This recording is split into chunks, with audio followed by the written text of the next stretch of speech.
Yeah. That's what he need. He's the front man of a band, and y'all need to just be like hitting those steps when like he points to you. You need to be doing what's that new punishment they be talking about? Like do 20 Drew Hills or something.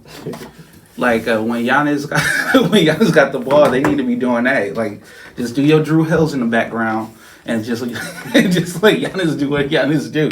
Facts. Having Horford rides, Lord order me a lift. I'm just trying to be in your presence since you blessed me with this gift. All of my friends dead and gone, no time to right their wrongs. Heaven must have. So, welcome to the 414 Morning Podcast.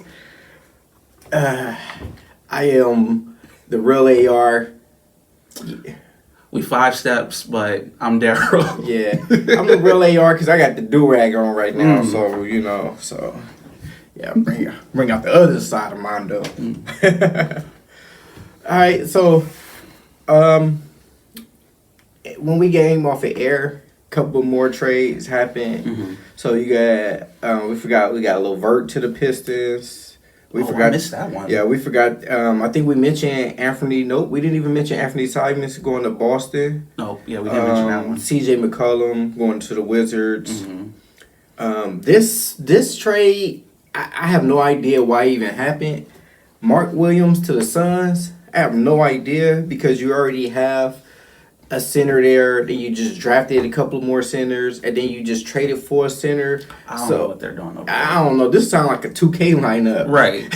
Are y'all just going to try to go big or something? Or Yeah, I don't know. I don't know what the hell they doing. Lonzo Ball went to the Cavs. I like that. Yeah. I like it if he can stay healthy. If he can stay healthy, because he can be that point guard, and that's his style, up and down, up and down, up and down. His style isn't what the Bulls are trying to do, where they play this slow pace and just shoot a whole bunch of threes. And also, like, with how big he is a damn good defender. Yeah. When he's healthy. Yeah, so if he can stay healthy, this can be a good pickup because GM could look like a genius. Yeah. Dylan Brooks with the Suns, and also Jalen Green went with the Suns. Oh yeah, we talked about that when with the KD trade. Yeah. So I mean, it can be good, because now Devin Booker can get another 20-point scorer in the backcourt. Dylan Brooks, now you can just play really free and crazy like you've been doing, and nobody would care. And I mean, like, there's still some rumors that they're trying to figure out how to get Bradley Beal out of there. Yeah, because he don't miss. Because you still got to figure, like, you got a whole bunch of guards over there. So somebody has to go to the bench. It's stupid. You got a whole bunch of guards and a whole bunch of centers. What? This team is just built dumb. It's just dumb. This team just don't make any sense. Right. They just got a whole bunch of pieces, and it don't make a puzzle. Stupid. They got Miles Turner with the Bucks, and they decide to waive Dame Lillard, which to me, I mean, it needs to be done. It needs to be done, but again, I feel like you could have found a better way to get rid of Dame Lillard. I feel like he still probably has some capital. Like, some teams probably still want. I know he's aging. He's gonna miss this year, come back next year. I mean, I feel like a team still could have used him, or you could have got some draft picks, or even like some serviceable bench players. But you're not allowed to trade when a person is injured. Oh yeah. See, so you almost should have just kept him on the books there until he was like off the injury report. Because there's the only reason I say that, because for the next 5 years, you still have his contract on the books. $22 million a year. Yeah, so wherever he go, he pretty much, they got a bargain for him. So you still got 22. So even like for the next couple years, you got $50 million on the books, because that's with Miles Turner and with Dame Lillard. Yeah. So you just, I don't know where you got that much money if you Milwaukee to just be holding on to that contract. So that's why I said, like, I would have just held on to him. And then once I would have seen him doing 3-on-3s and full contact off the injury report, then I would have been like trying to figure out a way to get out of that contract. Yeah. So, because I know, like, there's some, like, finagling that you can do. I think one of the things is when you do have a player that could potentially miss an entire season, you're allowed to like do an injury waive. But it seems like the way that the Bucks went about it, like you said, they still have him on the books. So usually when that happens, like you're still able to like bring in someone for that set amount without it interfering with the cap. Yeah, but you still got dead money there that you probably could have used. But we got Miles Turner. Yeah, I know Giannis isn't happy, but this is a very, very good team in a very weak East. Yeah, because you got length all over except for the 2 guard. I think that's the position. You got Trent Jr. probably will start, but you got Michael Porter Jr. You got Trent Jr., you got Kyle Kuzma, you got Miles Turner, you got Giannis. Like, you got length. Yeah. And that's something that helped you win the championship last time, that you can switch everything now. Right. And you can play a faster pace. And you got that big that can protect the rim. That's athletic now and still can pick and pop. Yeah. The thing that I like about what the Bucks have done is they didn't go like incredibly young. They went young and experienced. So these are guys that have been in the league, probably 7+ seasons. They're still in their 20s, but they still have a lot more in them. Yeah. So you got Kuzma that's going to more than likely be that third option, which he's more comfortable with being. Like, because when he was with the Wizards, it went from him being the first option to the second option. That's not his wheelhouse. He's a third or fourth. Yeah. And then you got Bobby Portis coming right back off the bench now because he was giving you great minutes like when all those injuries happened at the tail end of the season. But he's a second unit guy. He's that guy that's going to give you 18 and 10 or 16 and 10, something like that. But he needs to be able to do it and not interfere with like Giannis or like even Miles Turner now. So him coming off the bench, and they have depth, they have size. Like I didn't like how that came out. Even saying that part, because I just pause. Whoa. Because I just was going through like, wait, no, and I'm just looking at Tyler Perry here. It's just weird. So, but yeah, I think the Bucks have a great chance. The Bucks have a great chance at really overtaking the East right now. It's a depleted East. They have gotten significantly better. If Giannis buys into this, which I hope he does, they could very well be the number 1 seed. And the great thing about it is all these guys that they have is high energy, so they can match Giannis's intensity. Yeah. So that's a good thing about it. And then you got a lot of high character guys on the team too, which goes a long way. Miles Turner, look at it. He just came from a finals run, so now you got somebody that has experience and that isn't scared to be vocal. So now people don't have to just listen to Giannis trying to yell. And I'm not saying that Giannis isn't a leader, but he's more like a watch what I do and follow along. Right. He's that type of leader. Right. Or you'll hear him yelling behind closed doors and then people will be like, you good? Yeah, everything's all right. Yeah. But like he done just like tore into like the coaches and like GM about the team. Yeah. So that's good that you got Miles Turner over there because he's more vocal. Yeah. So you got you got a vocal leader over there now. But only thing the Bucks need to do is just solidify that bench. That's it. We also got Cole Anthony. He went to Memphis. Good pick. And then Caldwell Pope, he's over at Memphis. But sources say that Cole Anthony might be a free agent. So I don't know if they might keep him or not. But Caldwell Pope, I guess swapping him for Baines isn't a bad thing. Yeah. I mean, kind of almost the same players. Baines just could do more off the dribble. But you still got another defender back there with Ja. And I think Caldwell Pope fits Ja personality better than, Baines. Baines more like, bro, I'm just here to hoop. Like, I ain't with the stuff. Like, I really don't care. And then they solidify Triple J. They like $222 million, I want to say. Yeah. And then one of the good pickups, and we was talking about this, the Nuggets. the Nuggets. They pick up another big, serviceable big that can help the Joker out. Like, I like DeAndre Jordan, right? But he's meant to probably get him off the bench. Boom, just give me some minutes, let me breathe a little bit. Yeah. But now you actually got a big Valanciunas. I believe that's how you say his name, Jonas. Jonas Valanciunas. Don't get VJ. Is that Well, no, that sound like a disease. JV. That was like, that's like a disease. That's like, I mean, it almost sounded like I said something. yeah, it's like he caught something. It's like, whoa. Oh my god. The guy that's coming off the bench for Joker. Wait, the guy that's coming off the bench.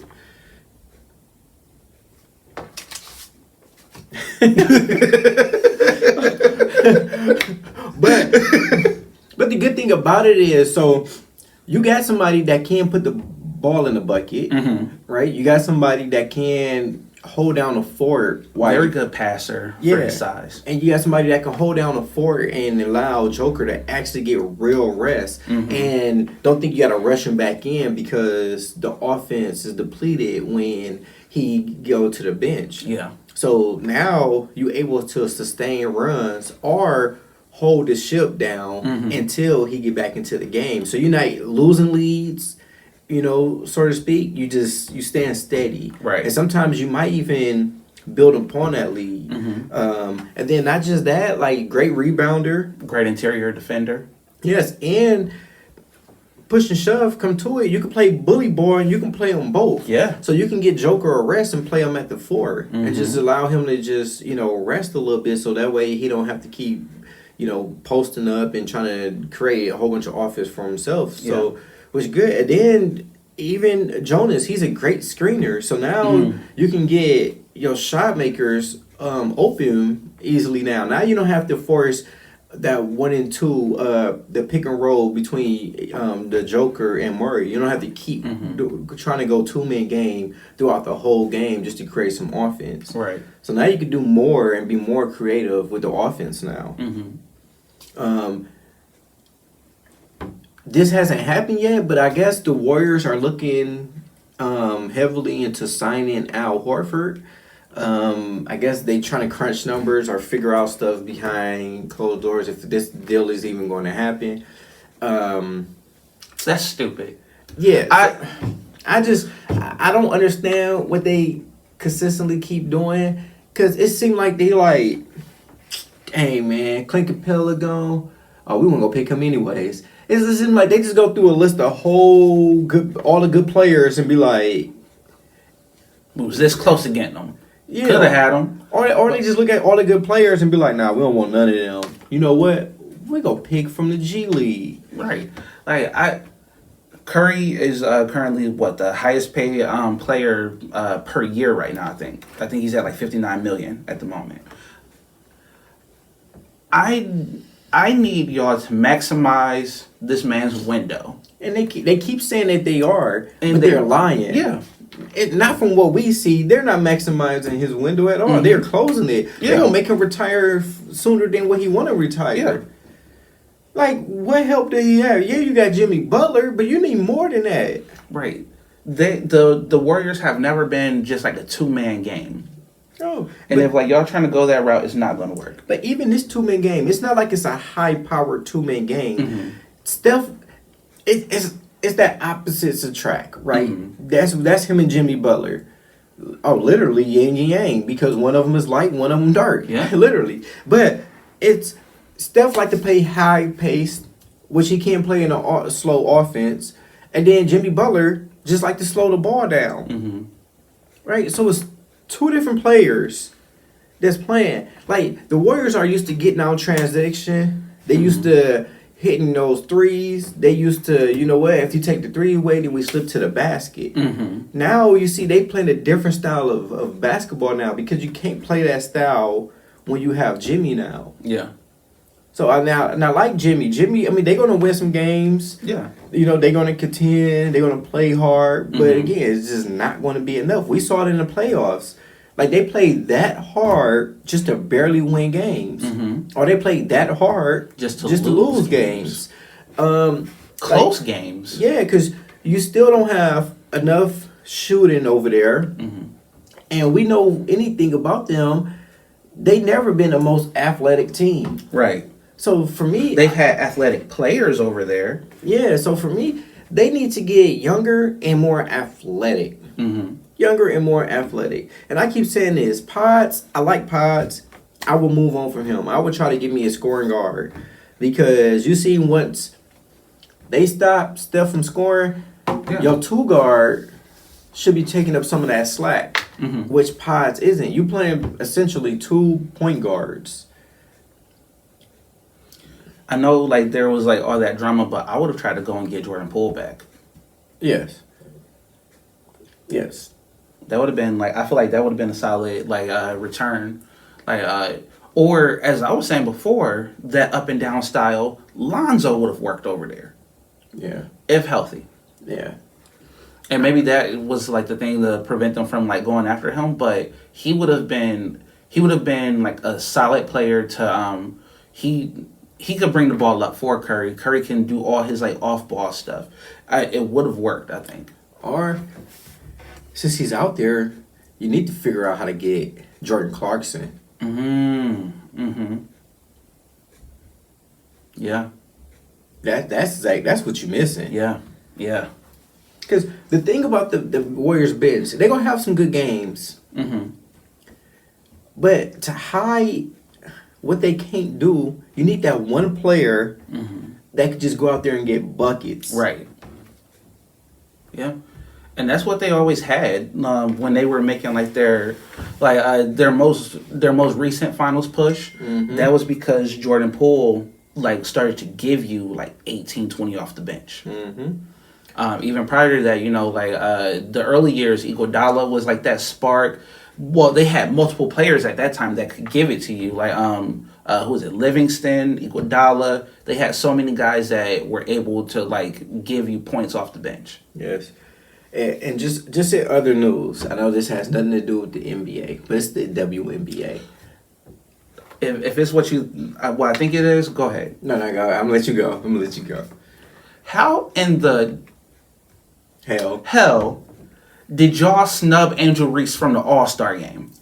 Thank you. I was going to say the same thing. Make that make sense. Leading the league in rebounds, has had probably the most ridiculous June, like by a sophomore in the WNBA. Come on now. There's only 2 players that's top 3 in the league in rebounds, steals, and I want to say like points. It's Reese and Angel Wilson. And what is Angel Wilson? Probably the best WNBA player ever. It's insulting because like now this is a popularity contest. Y'all just don't like the girl. Yeah, it's personal because if you peel back the layer and you look at the numbers, her numbers are there. And this is the worst thing about it. In the NBA, most of the times if a player is injured for a period of time, normally they can't go to the All-Star game. Yeah, no longer considered for it. Or if they do get voted into the All-Star game, what do the panelists say? Oh, he hasn't played enough. It's not fair to this player because they putting up numbers. Caitlin Clark, and this is how you know, popularity contest. Caitlin Clark has missed majority of the season, but she's leading the league in votes. And has played piss poor basketball. Played terrible. She's shooting below 30% from the 3-point line. But she's an all-star and an all-star captain. Right. That's why I keep saying, like, no, people always fascinated because she's shooting from distance and because she probably ended with 18, 20, something like that points. Do y'all ever check her field goal percentage? Or do y'all actually watch the game? Because these are terrible shots that she's putting up. And the fact that they getting on Angel Reese about all the antics and because she shows emotion and stuff. Give me somebody that plays like that that's high energy. And they always want to say, oh, everybody's picking on Caitlin Clark. No, she's instigating all that stuff. See, people watch and see what they want to see. Yeah. Because she's instigating all that stuff. Every time the ref call a foul, how she's throwing these little pissy little tantrums. Right. and acting like a little spoiled little brat.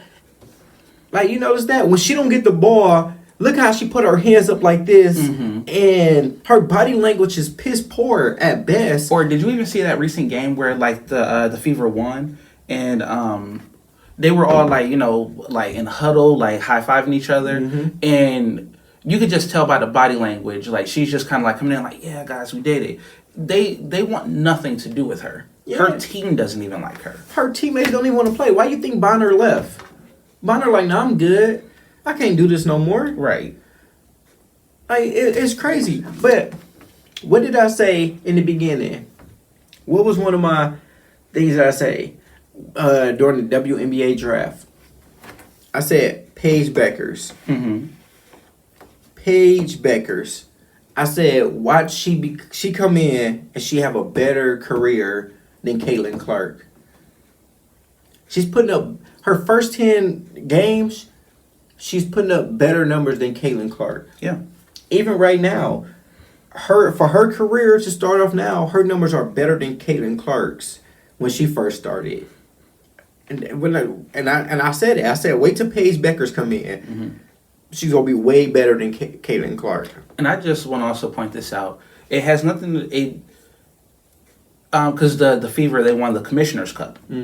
I feel if Angel Reese won that Commissioner's Cup with like the record that the Sky have, it would have been that's a consolation. They know they're not getting to like the finals. They're not getting to the championship. Of course, you're gonna like boast about that. The Fever are 500. They just got to 500. Just got to 500. But they made a huge deal about that Commissioner's Cup win, as if they're damn near at the bottom of the league, and there's not even that many teams. Yeah, it's understandably like some of the stuff that like Angel Reese does is not everybody's cup of tea, but she's a very good player. You could tell that she's gotten into like the lab and she's been trying to like figure out how to like translate her game to a professional level, which is also why she's playing when everybody else isn't playing. She's doing other things. She's trying to bring attention to the league. Whereas Caitlin Clark is just like, I'm out here, like, I'm just playing basketball. You got Angel Reese everywhere, award shows. She's trying to, like, be the face of the league, which is what they need. Yeah, they forcing Caitlin Clark on people. Yeah. They forcing her. I'm good. Like my food season. Right. But also, another thing real quick. Ace Bailey, I know you're young. You're stupid. That's all I gotta say. VJ Edgecombe, I hope that he has a great career. He has an opportunity to play well in Philly. The guy's story is amazing. One thing that I didn't like about the draft this year, and we've talked about it off camera and stuff, is the fact that they made this like a one-person draft. That's all we heard about was Cooper Flagg. We've been hearing about Cooper Flagg for 2-3 years now, but like that's one thing that I will give Ace Bailey. Like you got people to talk about you because nobody was going to be talking about you otherwise. Well, the Ace Bailey thing is interesting because remember when Steph got drafted? Del Curry didn't allow Steph to work out for the Warriors. He didn't want Steph to go to the Warriors, so he didn't show up to none of the workouts. None of the stuff. He said basically if he get drafted by the Warriors, he didn't want to play there. Not Steph, but Dell did it, and I mean, kind of worked out for him. Yeah. So who knows? Like maybe he really wanted to play for one of these teams, and he was just being stupid. Yeah, I mean, but it's the thing, like, because do you remember that player that the Bucks drafted over a decade ago, Egion Leon? He told the Bucks, I don't want to play for y'all. Do not pick me. They still picked him otherwise, and he proceeded to have a horrible NBA season. Well, career. I feel like the writing's on the wall, like when somebody is basically expressing to you that they don't want to play for you, don't pick them because they're like the best option at that spot. But also like consider like what it is that you're gonna do to them in the long run. Like something like that, where they're already expressive about not wanting to play for you, and you choose them anyway. That's going to lower their stock anyhow, because they're not going to like. You're probably going to punish them like within the organization. You're not going to maximize their ability because they don't want to be there. So like this is like being in a relationship that you have no choice to be in anymore. Yeah, but Bailey, I mean, to me, it is stupid because to me, if you were a player that's coming into an established team, you sit on a bench, Right. and then you're coming off the bench trying to figure it out. So you go lose probably 2 or 3 years before you actually probably start or get into, the feel of the game. Yeah. To me, it's better that you can learn by making mistakes, so you can play early and figure it out on your own. But you could just be the man in Utah. Yeah, because think about it, nobody's expecting you to do anything, and now you could just play free. Right. And look at how many like people have. There's not a lot of like big names to like come out of Utah. You had Malone, Stockton, Mitchell, Gobert. He could at least he could end up surpassing one of these people. Or if he was smart, nobody's expecting anything. We know Utah usually don't have the money. You can ball out for these 3 or 4 years until your rookie contract is over. And then once you hit free agency, then you can get big money. Right. Because the thing is, it's a difference between that NIL money and this NBA money.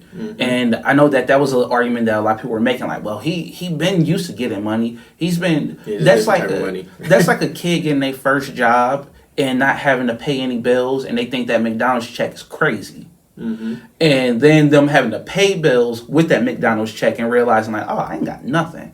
Yeah. Go kick it with NBA YoungBoy. I think he's still out there. You could do a whole lot with very little. Yeah. Like he could get so much money in Utah, save that money, go marry several women. Who cares? Like be a Mormon.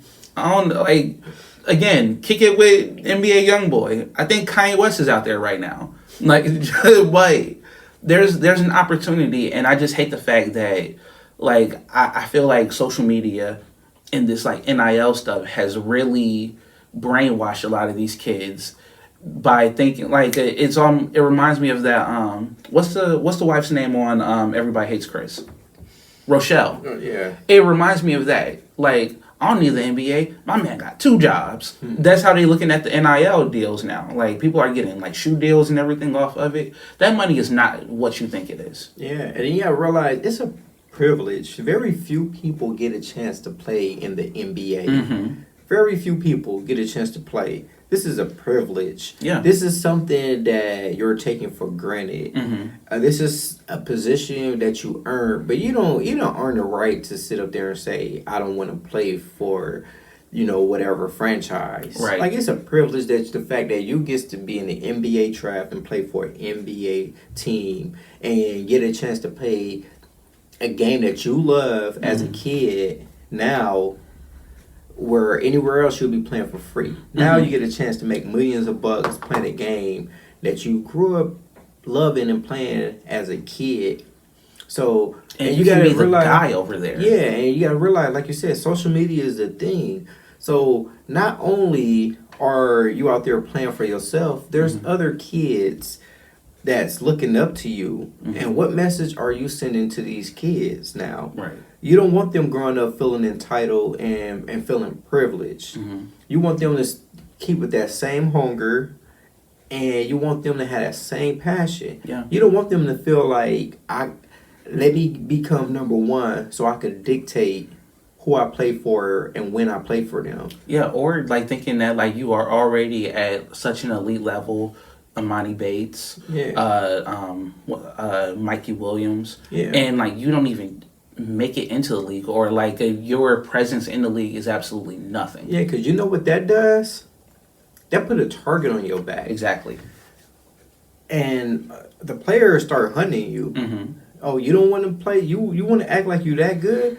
You put a target on your back when you do that. I'm going to show you why you don't belong here. Yeah, so sometimes it's best just to be quiet.